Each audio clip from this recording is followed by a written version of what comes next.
Welcome back to It's Haunted, What Now? I have been waiting to say that for such a long time. I'm your host, Lainey. I've collected some interesting stories for you today from different ends of the fear spectrum, shall we call it. From strange sightings to near-death experience, we've got them all in here today, and I'm so excited to share them with all of you. I know I've said it before, but I really love hearing all of your submitted stories.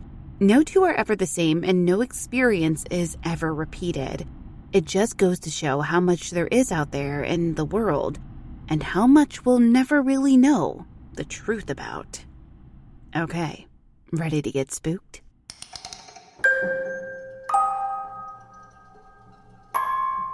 Our first story today comes from Savvpaige with a bone-chilling sighting they had with their cousins one night. One that has haunted them ever since.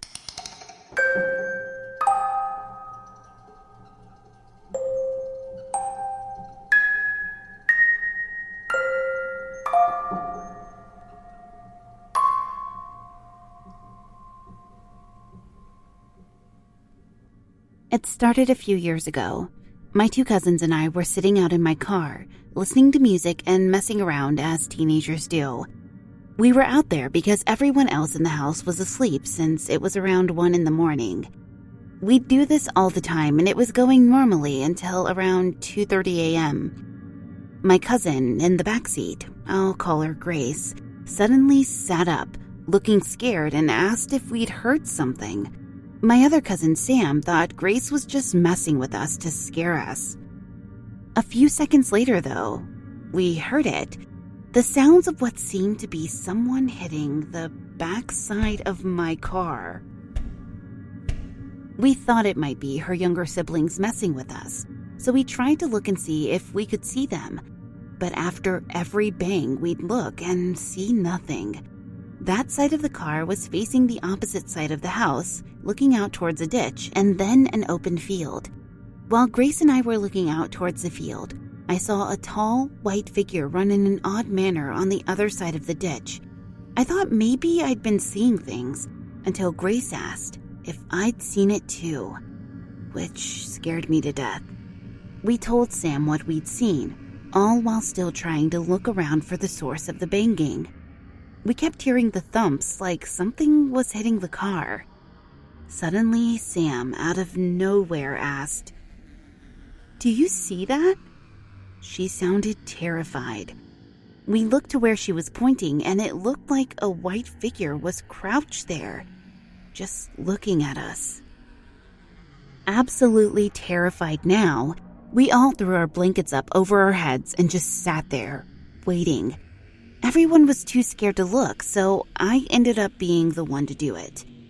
When I looked out of the covers, I saw the pale figure hunched over my window. The second I made eye contact with it, I went into an instant panic attack.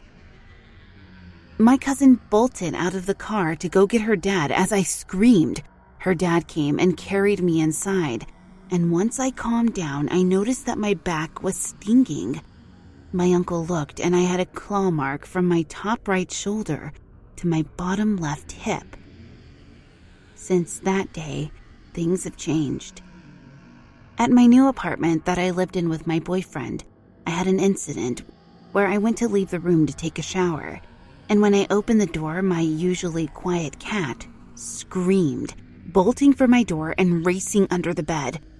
When I opened the door, I noticed every light in my house had been turned on, some that I never even used. The biggest change is that I've had nightmares literally every night since the night we saw that white figure. No matter what I do, I have nightmares. Last night, I tried to lucid dream to see if I could stop my nightmare from happening. I ended up experiencing a terrifying sleep paralysis for the first time. And during it, I saw the same white figure. After I woke up and told my boyfriend what had happened, we could suddenly hear the sounds of things being moved around in the kitchen. But both of the cats were in bed with us. We were both too terrified to go see what was happening. I'm not sure what's going on.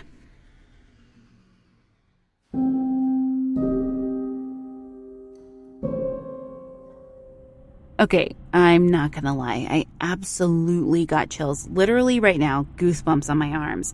Not only is it easy to imagine it happening to anyone just sitting in their car as we often do, the fact that it's had such a lasting and following impact on you, that's something I'd like to pass on for myself. Thanks. Our next story comes from Mmynot, who brings us a story of a very strange encounter they once had in the woods.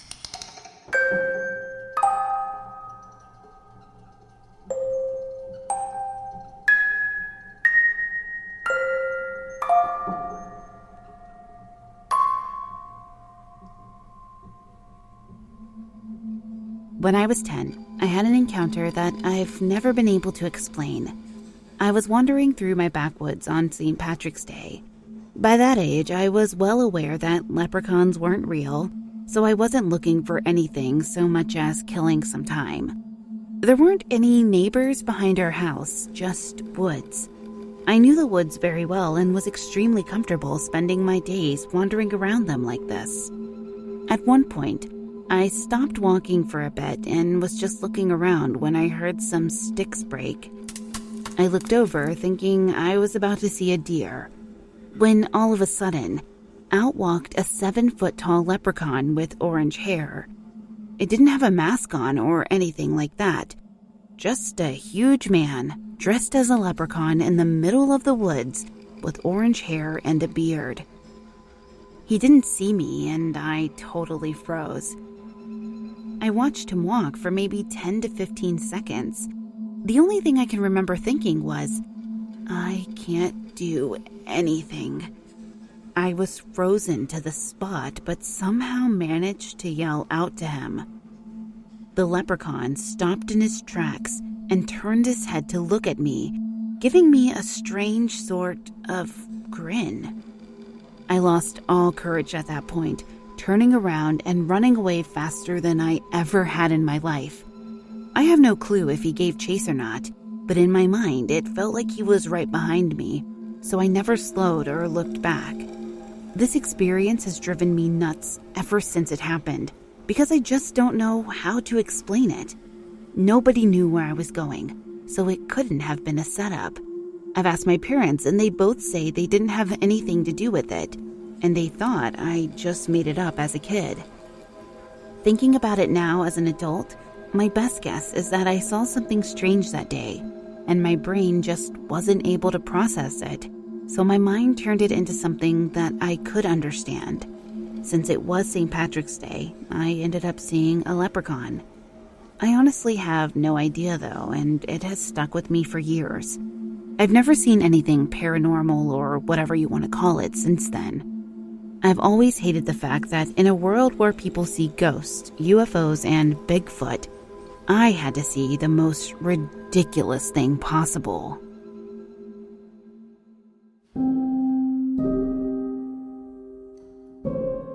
Okay, now I have to admit, this story made me smile. I know I've said before that fear is what matters and what you experienced is what makes it real. But I absolutely grinned at the visuals of this story. Hopefully this was just a scenario of someone getting lost on their way to a pub somewhere, and not that we've got something even more worrying than Bigfoot wandering around out there. Our next story is from PsychoPhanta. They bring us a tale of a strange object they spotted outside of their kitchen window, and an idea of what it might have been.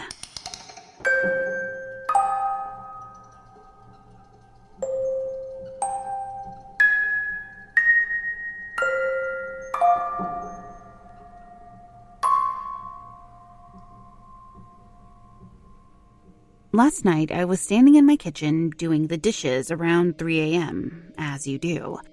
Our sink is in the extended part of the kitchen, which is basically a utility balcony that we made part of our indoors, with double-paned glass that slides open on one side. Our apartment is on the first floor, and standing at the sink, one has a clear view of the society's private park, gym building, swimming pool, and a glimpse inside the homes of downstairs residents of different building blocks. Scrubbing away, half asleep, I was letting my eyes flit around the view outside the window. I wasn't looking with any purpose or awareness, but after many rounds of taking in the view, I was hit with a sense of strangeness. I focused and looked. It took me a minute to weed out the peculiarity in what I was seeing. On the lawn of a ground floor apartment across from me, there was a cider-shaped, golden luminescent figure. It was moving, barely, but it seemed to be changing positions, which is why I could figure out the shape. It was big enough to be clearly visible against the backdrop of the high-rise. The weirdest thing about it was its luminosity. While lights from in the homes illuminated the balconies and the lamps in the park were on, the light from this figure was touching nothing. It looked matte, a drop of bright gold orange in motion on the pitch-black strip of the lawn. The kids in our housing society had been planning to camp out on the lawn for a while, so I dismissed it as a bonfire, despite the fact that it didn't look like one. There were no flames. I got the sense of a smooth epoxy surface with the light coming from some core inside it. I called out to my mom and brother, who were also awake and in the living room. As I waited for them, I didn't take my eyes off the strange shape. When they got there, my mom and brother saw it too. My brother hypothesized that some kids were using some sort of mechanical bonfire. My mom, meanwhile, thought it was a rakas, a creature from Indian mythology, made of fire and mostly sighted at night. They are ghosts that are strong enough to develop a corporeal form. Legends say that if one of these formidable creatures decides to follow you, they won't be easy to get rid of. The possessed burn with fever until they are too weak to keep the interest of the rakas. If a person has a strong spirit, they may be able to endure carrying it with them, but the strain destroys their health over time. Sometime during this mini mythology lesson, the figure disappeared. I finished washing the dishes and we went back to our dinner. Today, during our evening walk, we explored the area. There is a tree in that exact spot. Since it wasn't the dead of night at that point, we talked about the experience we'd had and felt much more disconcerted about the sighting than we'd been originally. When we'd seen it, we barely gave it any attention and moved on. Maybe we were in a trance. Maybe we were really tired. There's no way to really know, is there?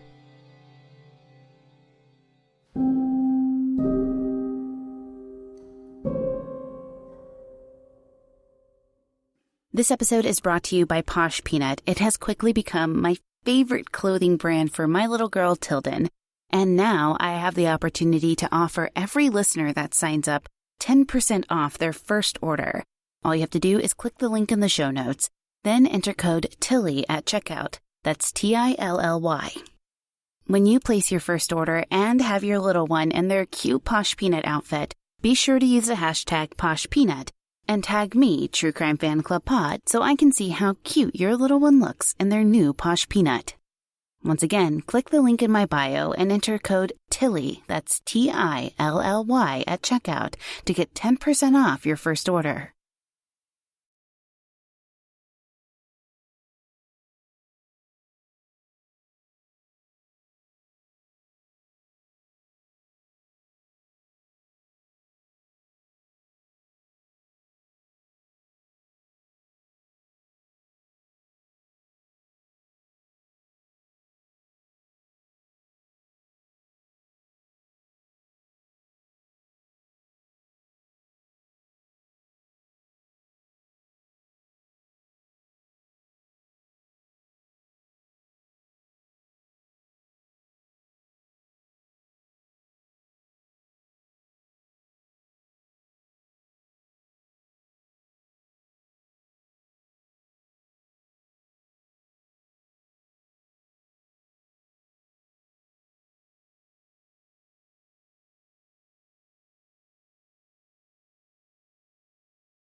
I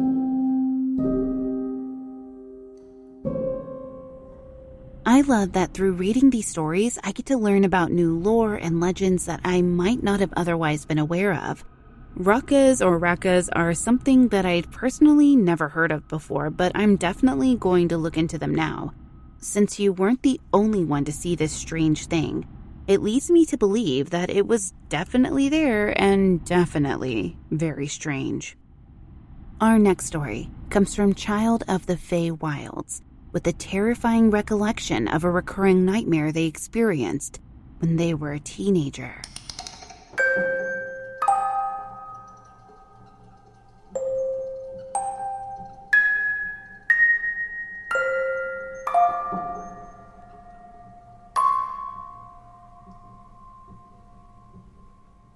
When I was about 14, I had a recurring nightmare for about a month.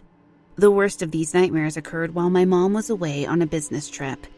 I still have a hard time talking about these dreams, but when they were first happening, I didn't think much of them. I've always had night terrors, but these were different. The dream began with me standing in front of a massive abandoned mansion. It was 4 stories tall with brick walls and huge busted-out windows on the main floor. The outside of the house was covered in ivy and overrun with vegetation. One of the large oak doors at the front was decaying and hanging off its hinges. I would walk into the mansion, despite every instinct telling me to leave, because my curiosity always got the better of me. Inside the main room, the tiled floors were overgrown with tall grass. All of the furniture was destroyed and in ruins. Paintings and pictures were scattered across the floor and torn apart, and glass from the windows was all over the floors. In the center of the room was a large spiral staircase. There were several hallways leading deeper into the mansion, but what caught my attention was the soft crying coming from somewhere upstairs. I'd hear that crying and start heading upstairs to investigate. Every floor I passed would look like a war zone, getting increasingly worse the further I'd go up. The crying, too, would get louder and louder with every step. Time would feel strange, both sped up and slowed down at the same time. My curiosity and fear would war with each other, trying both to hurry me forwards and hold me back. By the time I'd reached the top of the stairs, the crying would have become inconsolable sobs. The hallway was long, with 5 white doors on either side of it. A final black door that seemed to have been burned was at the end of the hallway, with a flickering light shining from underneath it. At this point, I'd be shaking. Even in the dream, I could feel it. The sounds coming from the other side of that black door were gut-wrenching and horribly vivid. I wanted to run away, to turn back and wake myself up, but I couldn't. I'd walk towards the door every time. Every doorway I passed would click as it locked from the inside, and the screams would rise in volume until they were ear-piercing. When I reached the back door, I couldn't bring myself to reach for the knob. I just stared at it, listening to the screams on the other side of it, frozen with fear. It felt like an eternity standing there, staring at this door as someone screamed on the other side. Against my will, I'd reach for the doorknob. The door would fly open before I could touch it, and I'd be forced inside. I'd fall flat on my face, and the door would slam closed and lock behind me. The screaming at that point became inhuman laughter. I'd scramble up, fighting to open the door, but it wouldn't budge. I don't even know how long I'd struggle with the door, trying to force it open. Eventually, the laughter would die down, and I'd turn around. The light that had been shining out from under the door was gone. The room was pitch black. I could, however, make out the dim ruins of a bedroom, with a broken bed frame and overturned dressers. In the far corner of the room, hunched up in the corner of the ceiling, was a being. It was something inhuman, something demonic. It didn't move when I spotted it, only staring back at me with nasty yellow eyes. Its face was hidden in the darkness of the room, but its figure was vaguely visible. Some primal part of me told me not to blink, knowing that if I did, it would move. I blinked. Suddenly, this thing was standing before me at a towering height, over 8 feet tall, with its bony head and shoulders pressed against the ceiling as it stared down at me from the far side of the room. It was huge, skeletal, malnourished, with inhumanly sharp features. I blinked again and it was closer. Now I could see the broken horns, half curled around its skull. I blink, and every time I blink, it moves closer. Eventually, it's within arm's reach of me, its long arm outstretched, talon-like, grasping for me with its nails. Terrified, I tried desperately not to blink anymore, not wanting it to move any closer to me. I had to. I blinked again. When I opened my eyes, it was charging at me, its mouth open wide in a twisted, sharp-toothed grin. It hit me, and I felt the impact of it connecting with my chest, its nails wrapping around my back.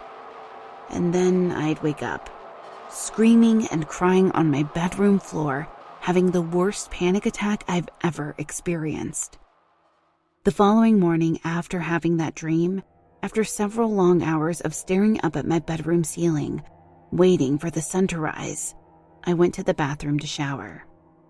There, I found that from my collarbones to my sternum and wrapped around my shoulders, I was covered in painful purple and green bruises. After such a sleepless night, I told my mom about the nightmares when she got back from her business trip and showed her the bruises. My mom is, and has always been, a very religious woman. She got out her Bible and there began praying over me, asking God to protect my spirit and mind. She prayed for 2 hours, not letting me leave the room until she was done. Afterward, she called her priest, begging him to do an exorcism on me after she told him about the dreams and bruising. He lived an hour away, but told her that he was leaving immediately to come pray with us. Once he arrived, another hour or so passed with both of them praying over me. The priest didn't perform an exorcism, however, both because he wasn't trained to and because he didn't believe I was possessed. Instead, he explained that he believed I was being oppressed. The way he explained it to me when I was 14 was, that demon is pressuring you and hovering over you. It's trying to break your spirit, make you lose your hope and your faith. It wants you to give up everything so that it can possess you and take over your body. I still have those nightmares every few years. They're exactly the same, right down to the tiniest detail. Nobody knows.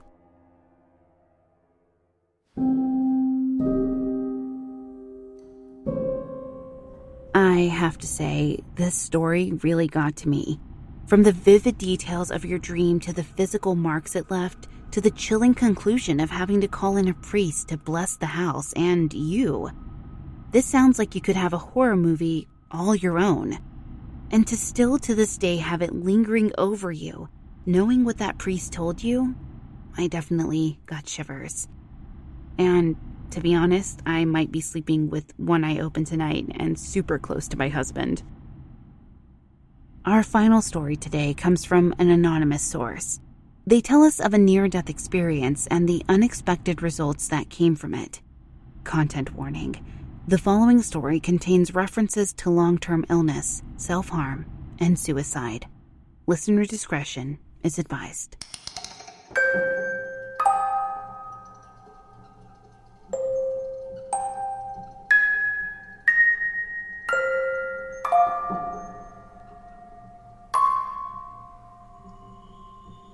My story started when I was gravely ill with cancer back in 2010.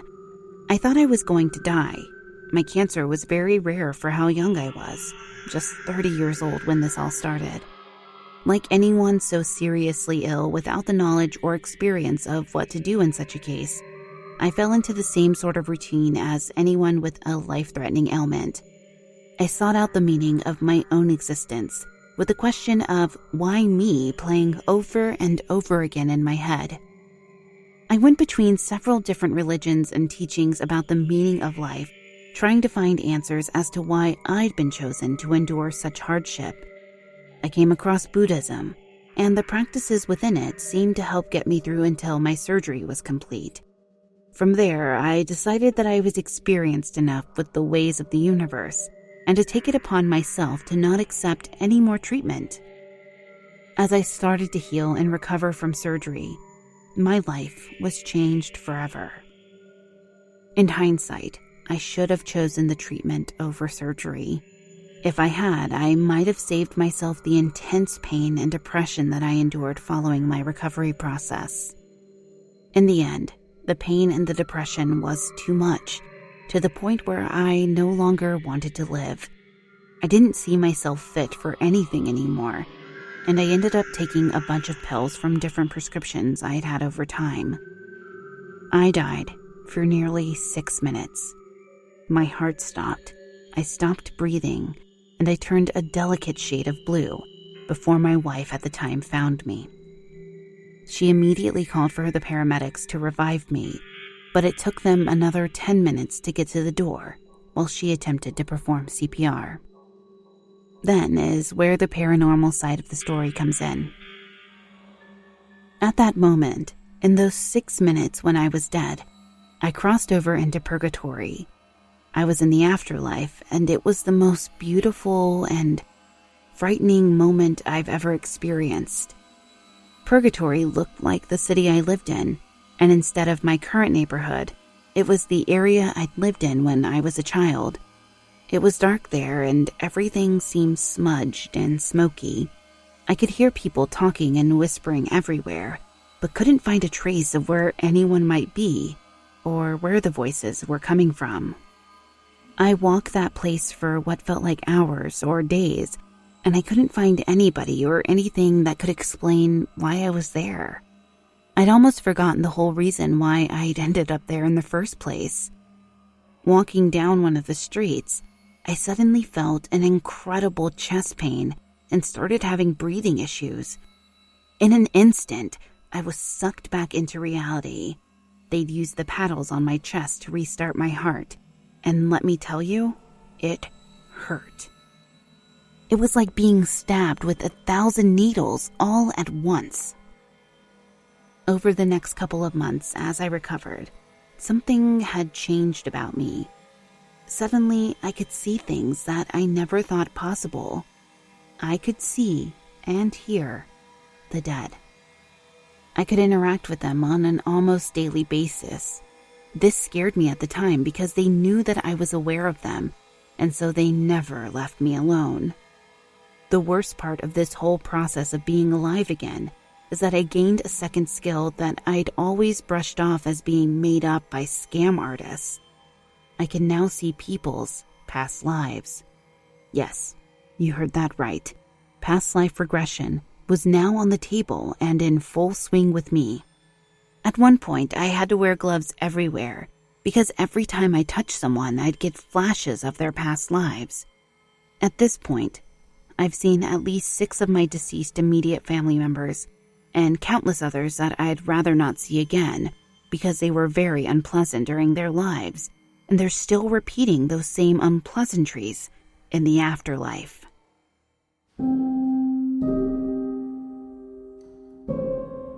This story touched me. It's raw and real, and I'm so sorry that you've had to experience these types of hardships in your life.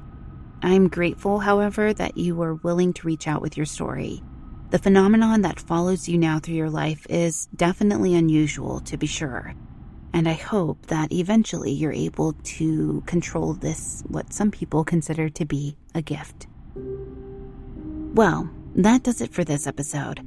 If you'd like to submit your own personal spooky tale to be read on the show, head to hauntedpod.com and click on the link to submit your story.